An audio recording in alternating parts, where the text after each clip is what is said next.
So far, we have been talking about intervals as relationships between notes that come in succession, that come horizontally, one after another. But now I would like you to think of intervals as two notes sounding at the same time, having a vertical relationship. When we think of two sounds that sound simultaneously, we will notice that some of them have a pleasant quality to them, that they sound very stable and pleasing to our ear. But some other intervals are going to have a more unstable character. They are going to sound a little bit tense, as if they are a little shaky in our ears, and as if they're waiting until they are resolved and until music happens, until music turns calm and peaceful again. According to whether an interval sounds stable and calm, or whether it sounds unstable and tense and anxious, we talk about consonance and the dissonance. To the consonances, we include the third, both major and minor, the perfect fifth, the sixth, both major and minor, and an eighth.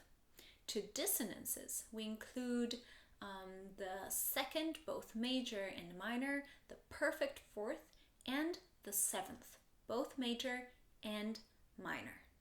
The dissonances have a particular quality to them.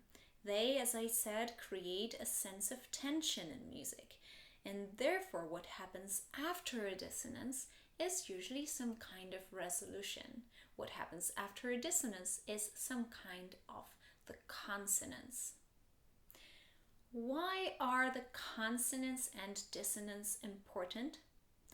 Because it is this clever, subtle game between tension of the dissonance and the resolution of the consonance that makes music exciting, that makes music sound as if it is telling a story that is getting more and more complex, more and more tense, only in order to resolve itself into an happy ending at the end of the piece.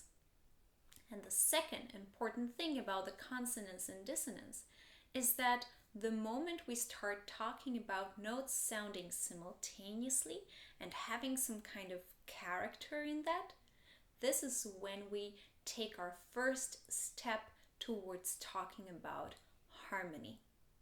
And so, from this point, we could go straight to the next topic, which is the triad, the sound of three notes that are happening simultaneously at the same time.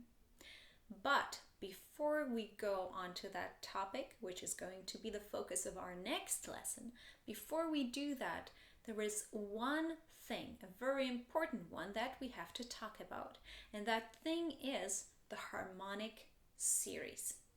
You probably remember me saying already a couple of times since the beginning of this course that music is about relationships between notes.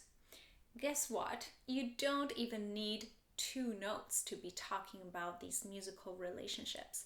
Actually, a single note already is a relationship between many notes. What you hear when you hear a single note, what you actually hear is just the fundamental tone of that note. And in reality, that note is consisting of many, many other notes that our ears don't perceive.